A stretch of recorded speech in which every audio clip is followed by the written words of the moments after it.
tales for dark nights.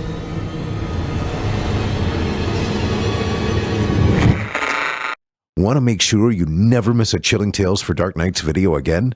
Be sure to subscribe and hit that bell to turn on notifications.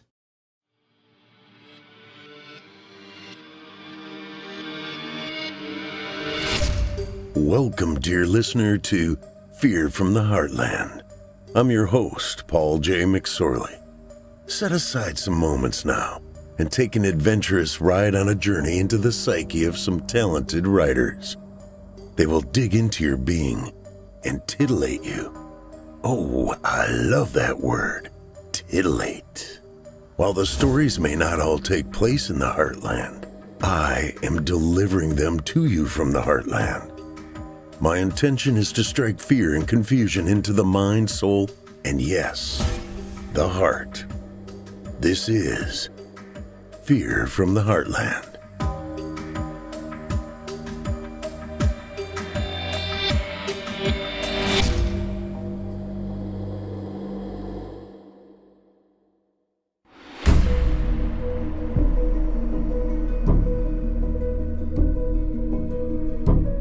Hello, Heartlanders, and welcome to Season 3, Episode 3 of Fear from the Heartland.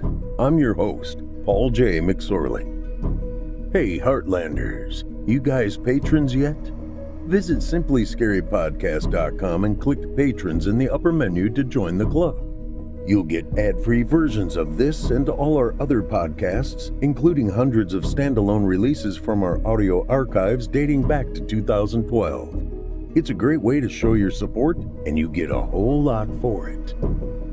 Dear listener, I apologize for what I'm about to do, but you must know this. And after tonight's story, it will make so much sense. Why did Dracula fail at art? He was only able to draw blood. I know, I apologized beforehand. But this dad joke is so apropos. I'll let Chisto Healy's story illustrate. Let's get after it. Imagine never being able to see yourself. Ever. Would it start to drive you mad? To make you stop trusting the words of your friends and lovers, as you have no way to prove them right or wrong? That's what Samuel is going through, and his girlfriend of a century is tired of hearing about it. Join us as we explore a vampire's existential crisis. And now for your indulgence, The Immortal's Quandary by Chisto Healy.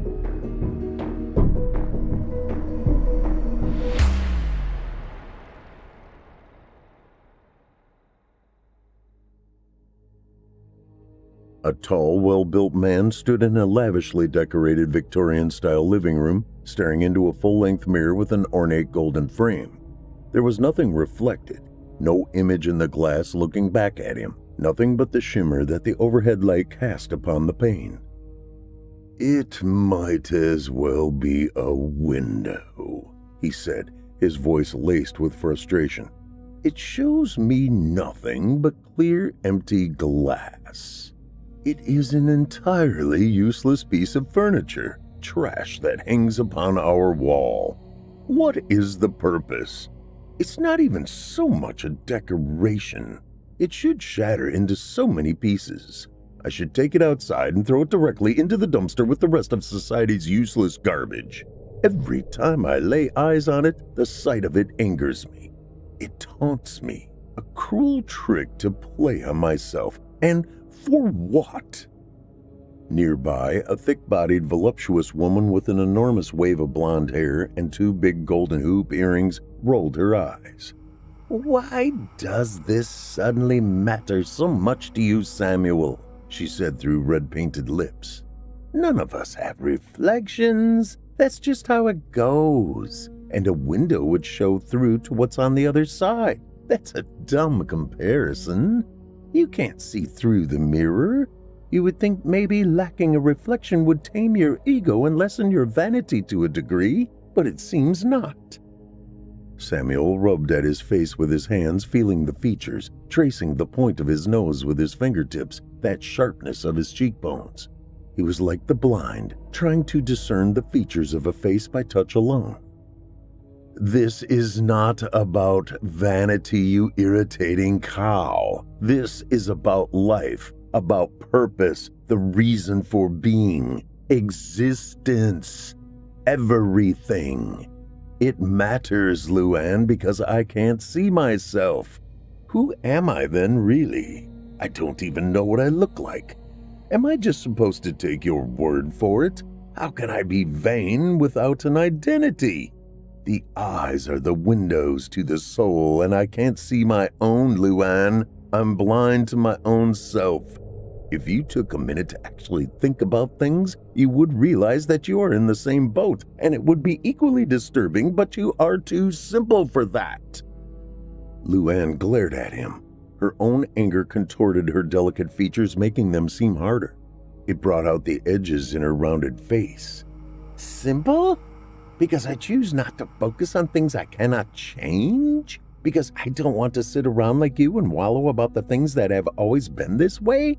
You ask what the point is, Samuel. What is the point of that? It's entirely ridiculous, and you keep attacking me just because you're frustrated and upset, and I don't have to accept that from you. Samuel sighed. He lifted his arms and then let them fall limply to his sides like broken wings. You're right. It's not your fault. I just don't understand how you can take this so lightly, how you can be so unbothered. I want to know who I am. I want to know where my blemishes are, see the minute details of my face. Do I have crow's feet next to my eyes? Is there a birthmark somewhere? A mole or a freckle? Maybe even a scar? I've definitely had plenty of opportunities to earn some. Maybe I'm completely covered, Luann. Maybe I am just a mass of scar tissue. Perhaps my appearance is something truly monstrous. Luann closed the distance and put a supportive hand on his arm, her fingertips tracing lines over the firmness of his bicep. You look gorgeous, lover. You look just as you did 100 years ago. There are no scars or blemishes. You are flawless skin and high cheekbones. Let it rest, please. Samuel sighed and pulled away from her. And I have to simply trust your word because I can't see for myself. I could be hideous, and you could be lying right now, and I would never know. How could I know? What kind of life is it where I have to trust you more than my own self? How is that a life worth living, Luann? Can you really not see the problem with this? You don't know what you look like either. Look at the mirror. I'm serious. Do it. Go on. Look at it. Tell me what you see when you look at it. What do you see, Luann? Nothing. You see nothing because you're just like me. You see glass just as I do, window or no window. How does that sit so well with you? Look at it. Think about it, and then answer me honestly. Don't shut me out. Don't ignore the truth. You want me to stop? Indulge me for a moment. Look at it and tell me. Luann huffed and threw her arms up. She stomped over and stood before the long wall mirror. She stared for a moment, then said, Yes, I don't see anything. I also don't need to see anything because I've never seen anything and I've grown accustomed to that. That is who I am. I am being honest with you. I am always honest with you. There has never been a day when I haven't been honest with you. I have absolutely no reason to lie. It doesn't send me into crisis looking at a mirror, Samuel. I'm sorry. I don't know why. Because it just is, I guess. It just is, and I'm okay with that because it's reality. Because I accept things how they are. The things I cannot change. Because it will only drive me insane not to, and you are the living proof of that. Now, the only thing driving me insane is you. But I'm not living, Luann. Even if I were alive, I wouldn't be living, not without an identity and a sense of self. What kind of life is that? No, I'm merely existing, Luann. Simply existing. Nothing more. I might as well be a ghost. Luann growled. She turned away from the reflectionless mirror to face him. What is the point of all this fussing? Dwelling on things like this does nothing but hurt you. Hurt us both. What good could possibly come of this? What do you hope to gain by thinking about things like this all the time? You dwell on it and you incessantly talk about it, and it is causing both of us grief. Maybe you should go back to therapy, Samuel. I think maybe a professional will be better equipped to see you through this than I am. We just talk in circles. It isn't helping anyone. Samuel groaned with disgust and moved around her to once again stare back at the mirror. I want to know who I actually am, not who you say I am. How can I know who I am inside if I don't know who I am on the outside?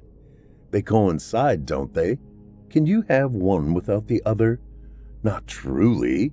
It's not real. None of it is real. I have no sense of self at all. I'm a walking illusion and the brunt of my own trick, a sad, sorry magician. I'm a picture without an image, an empty canvas, a television with no power. I am an enigma. I am my own greatest puzzle, Luann, and I haven't the faintest idea how to solve it.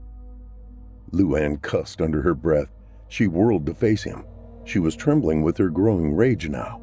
I'll tell you who you are, she said angrily. You're an overdramatic, self-important baby. You're a whiny little brat that is so self-involved that you can't even live your life if you can't stare at your own damned face. It's sickening. You know, humans are the same way, and that's what drives them to so many terrible decisions. They have ridiculous beauty standards and torture themselves for them. Maybe if no one had reflections, people would care more about the things in life that contain actual value, like companionship and love, compassion and empathy. Maybe then this pitiful world would be a better place. You dare to talk to me about compassion and empathy? Samuel bellowed in return.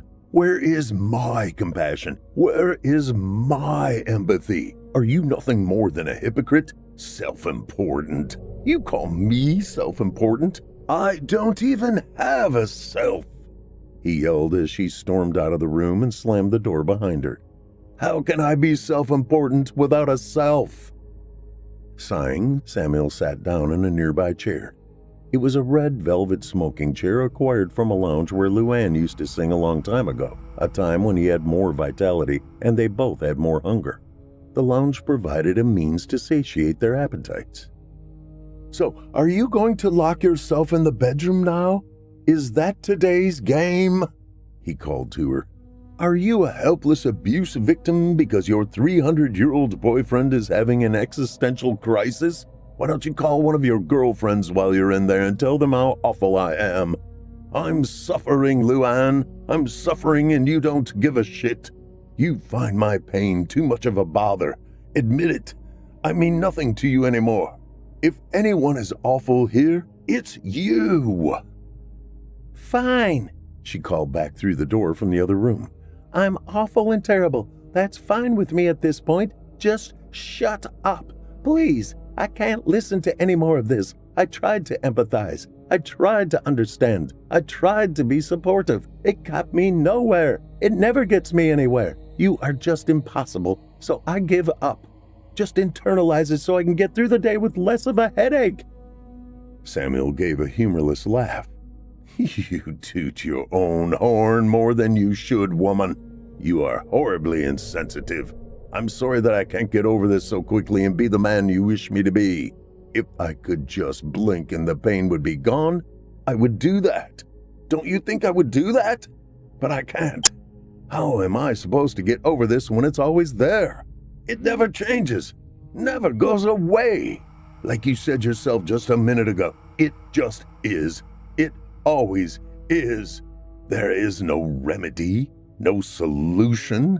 It's an eternal emotional torment. It's torture.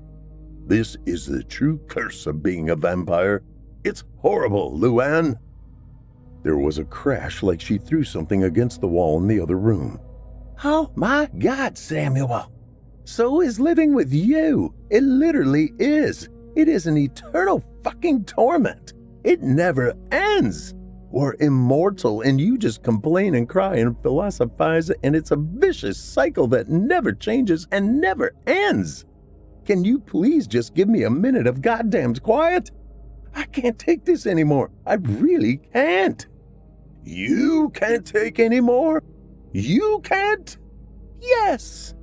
Do you know I tried to stake myself the other day? I really did. You didn't know, though, because you don't ever see the pain I'm in. You don't see what I deal with on a regular basis because life is just so simple and fun to you. You can't see past the next party. You're not 23, Luann. You're an old woman, even if you don't look it. But maybe you do. Maybe everyone is lying to you. Maybe I'm lying to you. Maybe you're a shriveled old hag, but you just can't see it because there's nothing in the damned mirror. He panted his anger for a moment, leaning forward in the chair and gripping the arms with his thin white fingers topped with long black nails. Well, that's fine, Luann. I'll be quiet and not speak about my feelings, and one day you can just find my corpse. That's just fine. I don't even care what you do with it. It would probably look disgusting, but how would I know truly, right? Throw it and the mirror in the dump with the human filth and waste. What do I care? The bedroom door flew open and collided with the wall, stopping with a bang. Stop it! Stop it, stop it, stop it, stop it! Just shut up! I mean it! I can't listen to this day in and day out. Stop! Luann ran back into the room angrily. She charged right at him, her overwhelming emotion making her shake like a volcano about to rupture. Oh, so now you're going to hit me?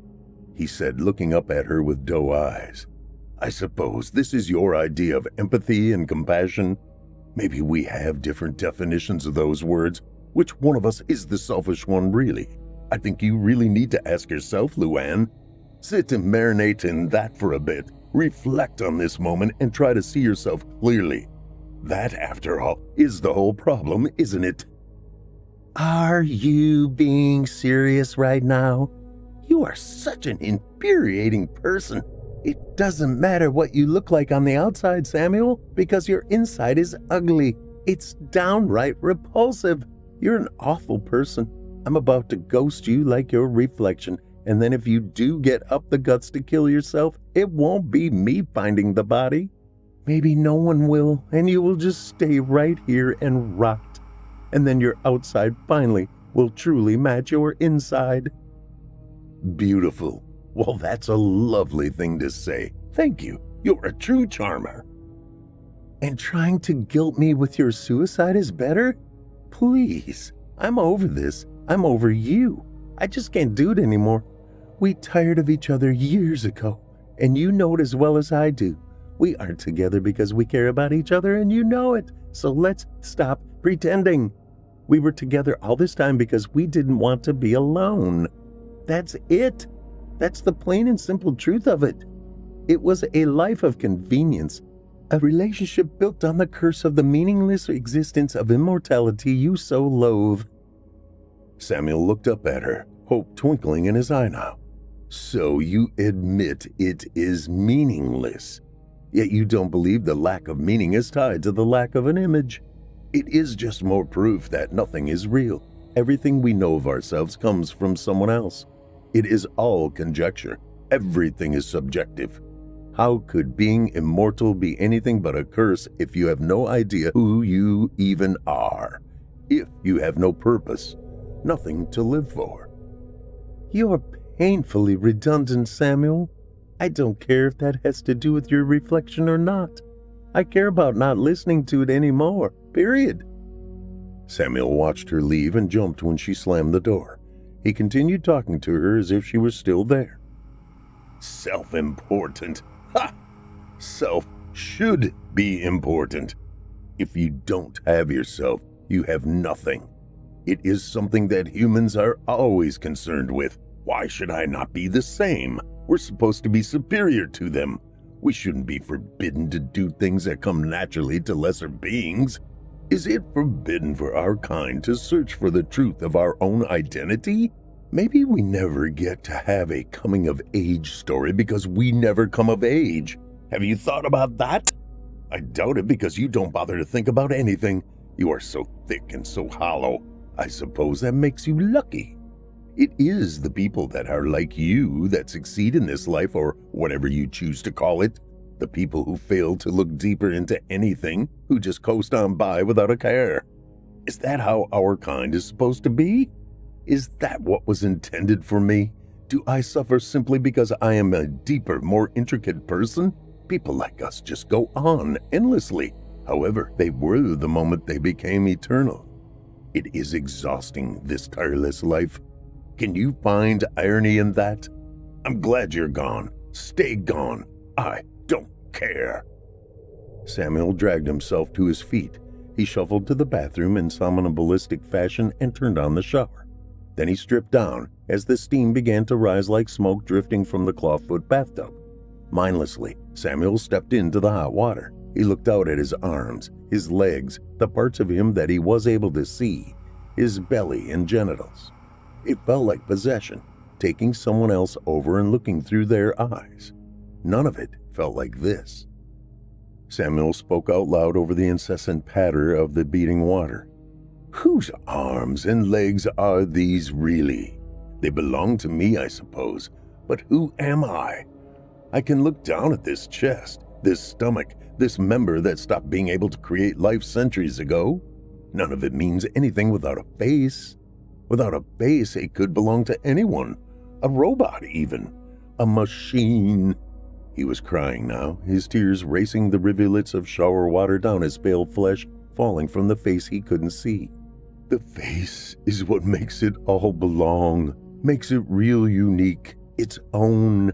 These are all just pieces of a generic phantom body that belongs to no one or anyone all the same. You can attach any face to it and it will suddenly change and become a person, a very specific person, but my view contains no face. I am a faceless entity walking through immortality without direction. We all are. That is our fate, our curse. We are granted forever, but not as people, as nothing, as nothing. Later, when Samuel was dry and wrapped in his red velvet bathrobe, a cigarette hanging from a stranger's lips but making him cough nonetheless, he sat at his desk, eyes that to him were neither pretty or hideous, staring at the screen of his open Chromebook. You can search on the internet for anything. Luann can't help me, but someone can, and I can find them here. You can find anything you want on the computer these days, except for your own goddamned reflection in the blank screen. His fingers traced over the screen as it came to life and the wallpaper rose from the darkness in bright color. If only he could do the same. My photo file folder is empty because I can't take photos.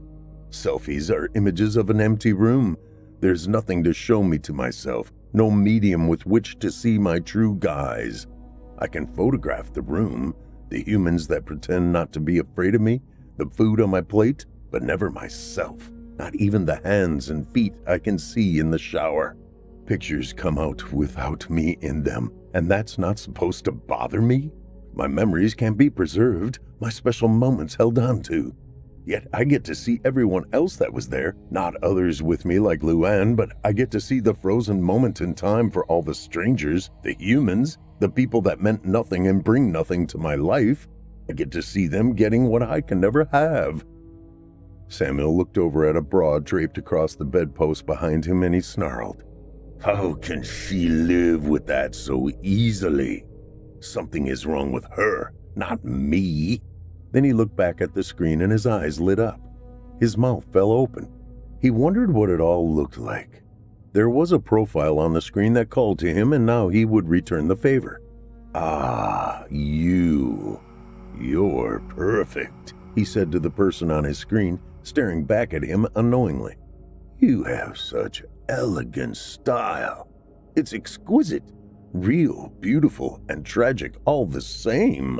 I believe I have found the one I am looking for. Now I'll just email you my address and list a job offer that you will be unable to refuse that is only available if you come right away. And send. That should do. Soon I will have solved this eternal crisis. You see that, Luann? I am not just content to be a victim. I got to work. I found a solution. What are you doing? You're probably out there getting drunk again, dancing with your food. Pathetic. It wasn't long before the knocking sounded at the door. His job offer answered. Samuel could feel the human on the other side of the door. He could hear the nervous thrumming of their heart. When Samuel answered the door, he made sure to make eye contact with the thin millennial adorning an even thinner goatee that stood before him complacently, his eyes glassy. "You're here because I love your art," Samuel said to him.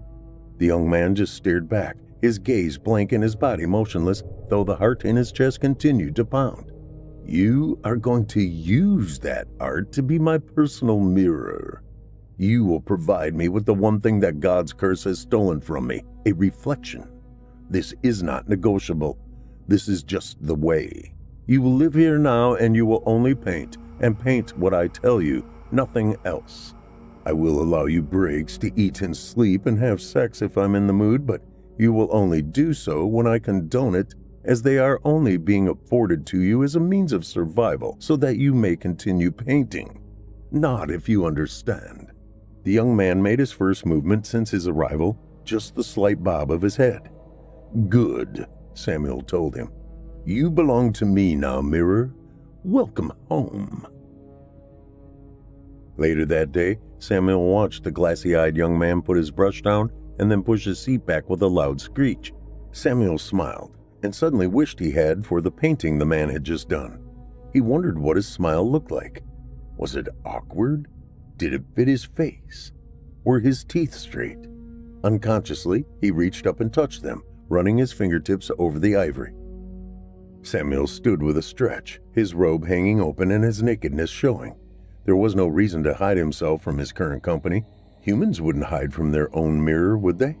There would be irony if they did, taking for granted the gift that had been afforded them.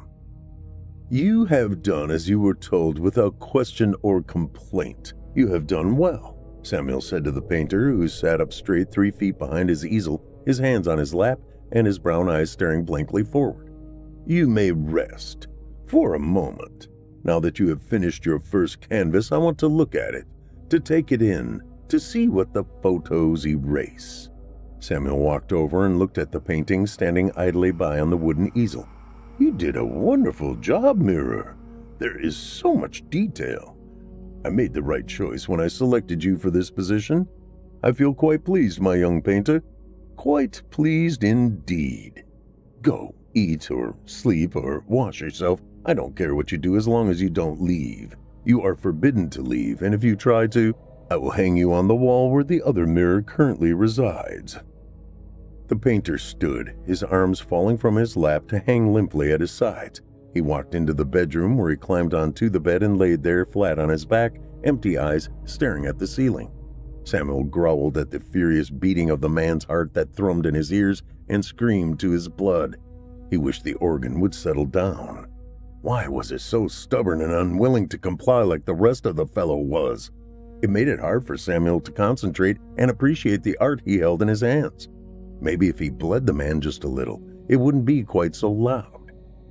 Samuel set the painting down gently on the nearby love seat, and then he walked with purposeful strides into the bedroom. The young man on the bed did not turn to look at him. He kept those woeful brown eyes on the diamond chandelier hanging above. His heart was like a war drum now, pounding and thrashing like tidal waves at a beachfront. Samuel snarled. He snatched the young painter's arm up and gnashed his teeth into the wrist. Immediately, hot blood flowed into his mouth, over his tongue, and the sensation of it sent tremors running through him. He moaned with delight, but then ripped the arm away from himself and threw it down onto the golden-trimmed white down comforter. He couldn't allow himself to get carried away and lose his mirror now that he finally had one. Samuel took a deep breath and sighed contentedly now that the mirror's heartbeat was weaker, calmer. He wiped his mouth with the back of his hand, turned on his heel, and marched back into the living room where he immediately picked up the canvas and took its place on the love seat. "This is me," Samuel said. "My nose is so pointy, but my eyes are such a wonderful shade of blue. I can see the details, the flaws and blemishes. I do in fact have a small mole on my right cheekbone, it seems." He couldn't help but laugh. "I had no idea it was there until this very moment. This is exciting. I feel more whole already. I am thankful to you and your talent, my beautiful mirror. Luann was right, you know. I really am quite handsome." "Yes, you are."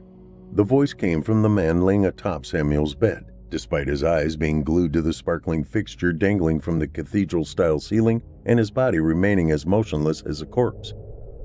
"I'm not smiling in this painting, though," Samuel called back to him. "It's not your fault, though. I haven't smiled in years, not until today. That's exactly why I needed you so much. It is the reason you are here, to help me rediscover a reason to smile. I have found the answer to my pain, my eternal struggle and internal damnation, and that answer is you. I can smile for the next painting, and it won't be quite so forced. I will do my best to hold a smile and still keep it genuine for you.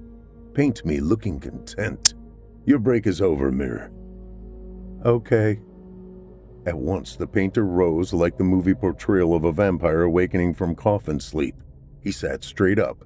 Then he swung himself sideways, his legs going over the edge of the big bed. "Wait, I'm going to change my outfit. Let us have some variety. This is art, after all." "Okay," the young man answered in a trance-like way. He sat there on the side of the bed, his hands folded in his lap and staring blankly forward, where he waited for further instructions. Several days later, Samuel paced the living room. It was a far different room than the one that Luann had exited and the painter had entered. All the old art was gone.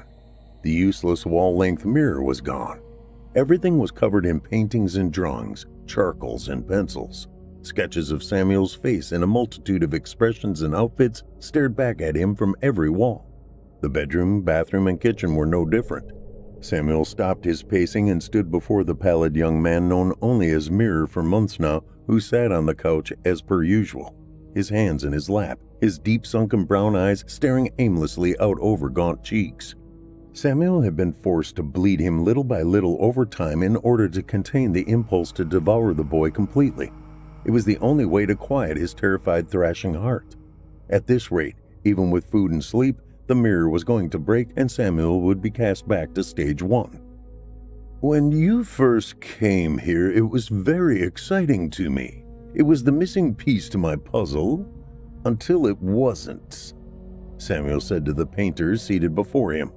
"Now, this apartment is full of paintings done in different mediums and even pencil drawings of me, in all of my various outfits and every different hairstyle I could conceive. Now that I could see it, I wanted to try them all, to know which actually worked best with the shape of my face, something I was never able to experiment with before. It was great fun and a truly rewarding experience." "Wonderful, Master. I am glad you are happy." "I'm not finished." Samuel trembled with anger, squeezed his hands into fists, his elongated nails biting into his own palms and drawing blood that dripped rhythmically onto the floor at his feet. "My apologies. I misunderstood." "Ugh. Sometimes glamoured people are just so boring," Samuel said with a wistful sigh. "They are definitely not ones to converse with, but you're all that I've got now that the insufferable Luann walked out on me. Not that it was the first time she walked out. We've been together for over a century. Believe me, she has walked out on me plenty. She has just never stayed gone quite this long, which I suppose is good for you. Luann was never much for willpower. She wouldn't have cared for you as I have. She wouldn't have understood the importance of you. No, she would have seen you as another plaything, a toy, and nothing more. There is nothing deep to that woman, I tell you. If she had come home while you were here, she would have taken your life in glorious and brutal fashion, and truthfully, I would have been saddened by that. Are you not even grateful? You stare at me so blankly. You are alive because I allow you to live. In that sense, I am like your god that so many of you humans blindly worship. I give you life, and in exchange you follow me and do as I command. It's quite beautiful, really." When Mirror said nothing and continued to stare blankly forward, his weak heart beating quietly in the background, Samuel roared, "Answer me when I speak to you!" "I am listening, waiting for you to tell me when you are finished, Master. I don't want to interrupt again. Interrupting makes you angry." Samuel laughed. He recalled the other day when the mirror spoke out of turn. Samuel had given him quite the thrashing. He made sure to leave the mirror of flesh's eyes and hands intact so he could maintain his purpose and not become as useless as the mirror of glass. But the painter was left huddled in a heap of contusions blotting his thin flesh, broken ribs jutting through his elastic skin. Samuel had smiled when he looked down upon the unmoving human who continued to stare endlessly forward because tears glistened in the corners of his wide-open eyes and fell in slow streams down his beaten face. He didn't utter a sound, though, not a single one. Those 2 tears, one from each eye, were the only sign of his true emotion, the pain Samuel had caused him, and the Immortal found it entirely satisfying. "You're right, Mirror. I had digressed. I was originally talking about you and your purpose. I should not have even thought about that horrible Luann, never mind brought her into the conversation. Jesus, look at you, Mirror. You don't have to respond to react. You don't even change your facial expression.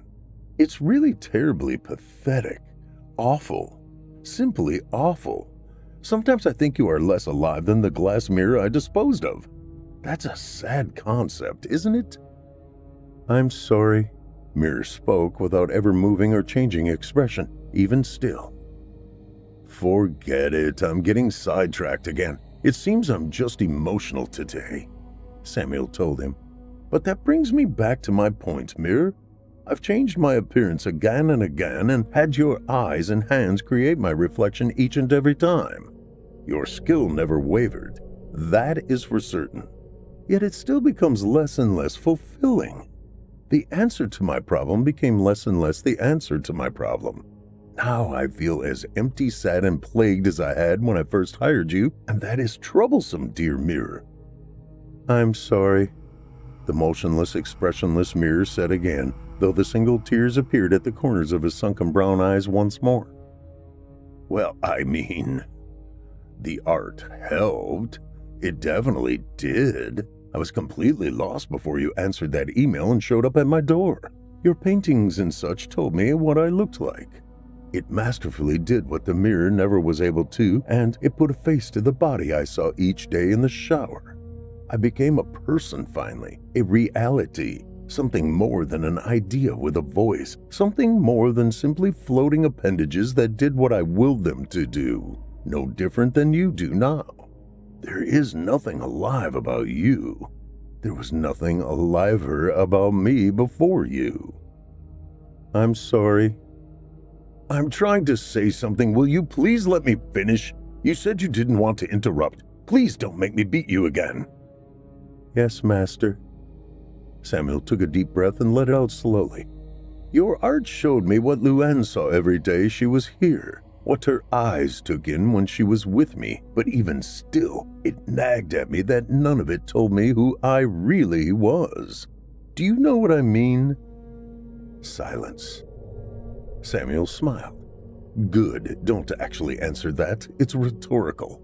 It's just that even the most skillfully detailed of fabulous paintings, which yours definitely are, Mirror, are in the end still just paintings. The eyes on the canvases are beautiful and brightly colored, but they are also empty and flat. And then I think, that isn't me. That's Luann. That's how we got here in the first place, because I am deep and sensitive, and I think. I, unlike her, feel things, you know? I may not have ever seen my reflection, Mirror, but I knew that much about myself. I always knew that much. Yet, in your art, it isn't there. I mean, I suppose I look thoughtful in some pieces, but it still doesn't resonate. I cannot see my soul reflected on even the most beautiful matte canvas. I have been trying, but it is as impossible as finding myself in the mirror. I need more. I need to understand the person behind those eyes that you have so skillfully painted. I need to see and to know the truth of who he is, who I am. I want to know the man, what he's actually like on the inside. Do you understand? Answer this time. Yes. Okay, good. I'm going to ask you to try something new, to do something a little different with your brush this time. Hear me out. Well, I suppose you have no choice, really. You are forced to listen and to comply whether you like it or not. That's our dynamic. Correct. Jesus, you are terrible at knowing when and when not to respond, Mirror. It is a miracle that I haven't killed you by now. I'm sorry, Master. Just hush. This is important. Listen to what I tell you because I need you to do it and do it correctly. Yes, Master. Sometimes you are as insufferable as Luann. Do not apologize. I will likely vomit if I hear your apology again. Moving on. I want you to create another piece, but not with the acute attention to detail you normally use. I want you to look deeper, to not replicate what is on the surface, but to actually recreate my soul, or at least an artistic representation of it. I want you to know. I need you to not simply look at me, but rather look in me, and then paint what is there. Show me what hides behind my exquisite blue eyes, what lies underneath my flawless white skin. Show me the truth of who I am, Mirror. Paint me. Okay. Show me how you really see me, Samuel said. Entertain me. Show me what even my reflection could not. I will. Good. You may just hold on to your emotionless existence a little longer. Not 2 hours later, Samuel stood and moved to look at the mirror's finished painting after the artist robotically put down his brush and loudly pushed his chair back away from the easel. Samuel took in the image on the canvas and he snarled, low and guttural. He turned to glare at the mirror, but the mirror in turn only stared blankly forward. What is this? Did you not hear what I asked you to do? What have you created here? I don't understand. You are still glamored. You should not have done this. You should have been forced to do as I commanded you, yet you failed somehow. You have created this terrible thing that sits before you. What is the meaning of this? Samuel asked, panic lacing in with the anger that spilled from him, the two emotions winding over each other like the fingers of two lovers' hands intertwining. I demand to know, Mirror. Tell me now. Is this some kind of sick joke? What have you done? Explain yourself. Explain yourself this instant. I command you to. Silence. The young man and his weakly beating heart just stared forward, eyes unseeing. I demand you explain this painting to me, Mirror. This picture is hideous. It is truly disgusting. It is all blues and mottled grays. This is not art. It is a bruise, and one that has not been tended to or cleaned. It is filthy and dark and sickening to view. The eyes, my eyes, are dark, sickening red like stale blood that is no longer safe to consume, and the mouth is full of sharp, jagged teeth like razors that barely fit next to each other. They overlap and jut out like they are biting for control. Thick, dark blood that spilled over like an overfilled wine glass runs down what should be my pristine ivory chin, but is more a thickening translucent, showing the veins and arteries that scrawl beneath like warring serpents. The blood is streaming down my neck and making me look a mess, uncouth, uncivilized. It is gluttonous and vile, tactless and repugnant. I am a man of class, Mirror. There is a black heart coated in thorny barbs, swirling in a twister-like cloud of darkness buried in my chest cavity. How could this possibly be what you see in me? I was expecting adoration. This is anything but. Explain, now. If you don't, I will kill you and be done with you forever. Speak. Yes, Master, Mirror said then, his head turned slowly to face his master, his brown eyes looking into Samuel's own. Those lone tears glistened as he spoke, though his voice remained as monotonous as always. It is a monster, Master. It is you. You are a monster. You bent my will, enslaved me, forced me to abandon my life and my family, my wife and children who remain at home without me to love and care for them. just for me to follow you around this horrible apartment, endlessly painting and living as your mirror. You force me to leave my children fatherless in order to support your narcissistic vanity. This is your truth, who you are beneath the painting. You are filth, evil. You are darkness incarnate.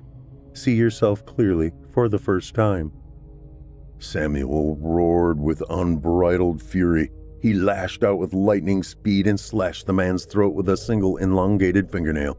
When the empty-eyed artist collapsed to the carpeted floor, Samuel shed his bathrobe and pounced nakedly upon him. He drank wildly of the blood pouring forth from his mirror's open throat. He slipped and rolled in it, spread it on his flesh, becoming the painter for a change. He used his long nails and pale fingers to run streaks over the dead man as the rest of his life source, his truest paint, worked on its own to coat the carpet and the surrounding furniture in varying shades of crimson.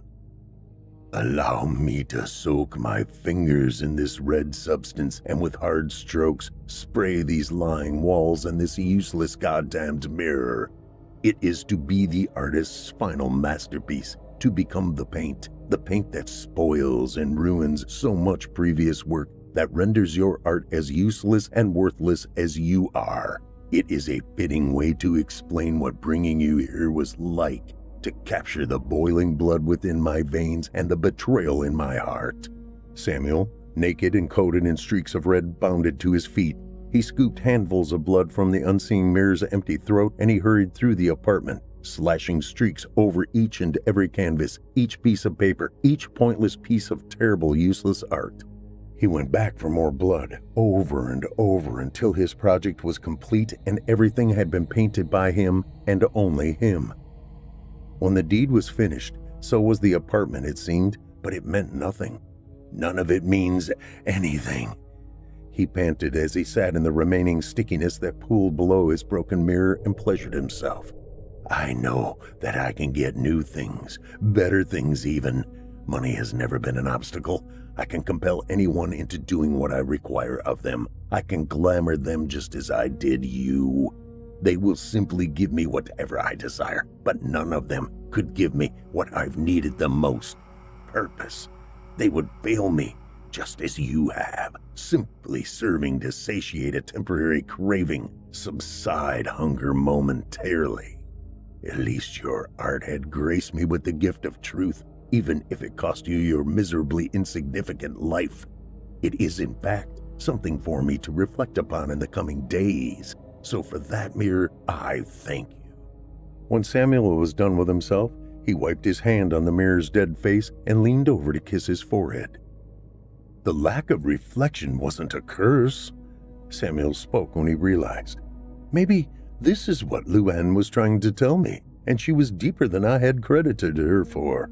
The lack of reflection is a defense against our own nature, a way to try to forget what we really are, which it seems the others, like Luann, have managed to do. I remember who I am now, though, don't I, Mirror? Now that your art has so kindly enlightened me and I repaid you in kind. I am an abomination, a murderer, a beast. I couldn't decipher who I was all this time, because I wasn't a who at all. I was a what? As you so aptly said, I am a monster. That is one hell of an epiphany, Mirror. Not an easy pill to swallow, so to say. I needed something to wash it down, and I chose you. I hope you understand." Samuel gave a humorless laugh. "You were already dead to your wife and children anyway." Samuel crawled through the sticky filth of bodily fluids until he reached his bathrobe. He dug into the pocket and retrieved his phone, sticky with coagulating crimson, and he wiped it across the screen until he could see enough to call Luann, leaving red fingerprints on the already filthy screen. "It's been an entire year," Luann said when she answered. "What do you want, Samuel?" "You were right," he told her. "I was just having a moment. Come home." Luann sighed. "Finally. Let's move again, and we won't take the mirror with us this time." "It's already gone," he told her. Samuel glanced over at the mirror's body huddled on the floor nearby. "Good," she said. "I'll be home in an hour. Pack your things." Samuel closed his eyes and sighed. "They're just things," he said, before hanging up the phone and dropping it onto the blood-soaked carpet.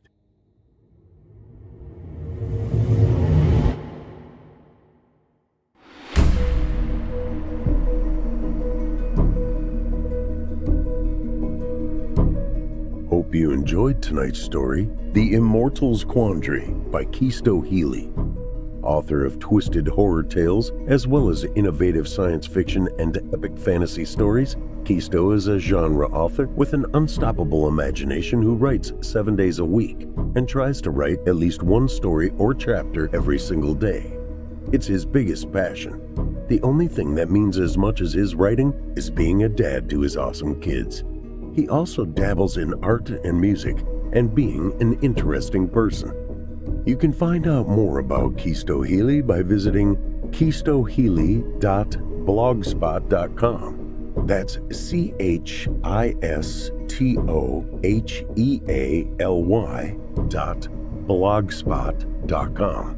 He can also be reached personally on his Twitter handle @ChistoHealy. You can also find additional twisted horror tales by Chisto on Amazon.com and by searching our archives right here on Chilling Tales for Dark Nights by searching his name.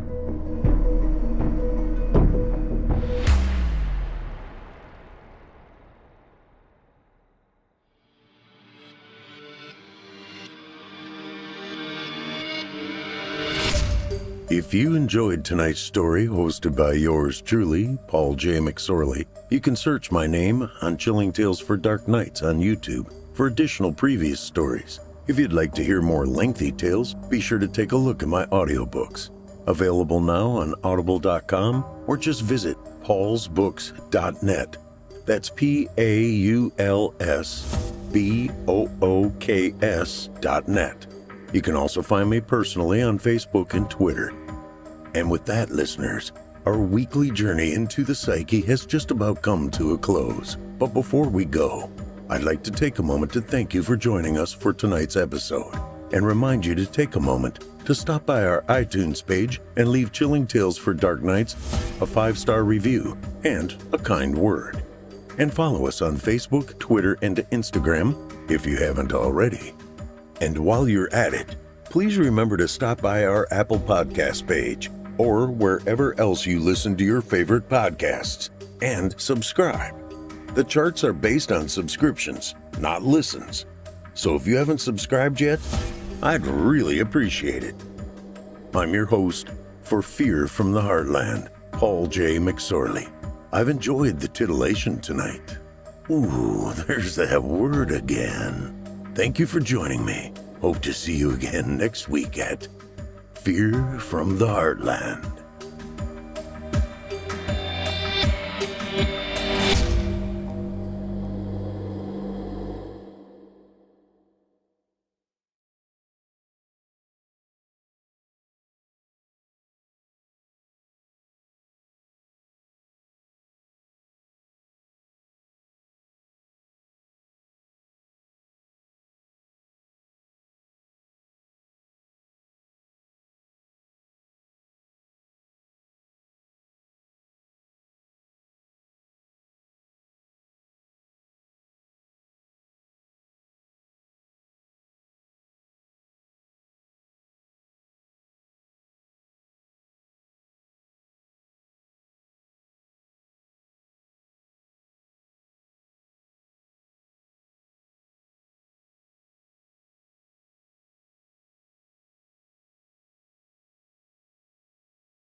Chilling Tales for Dark Nights.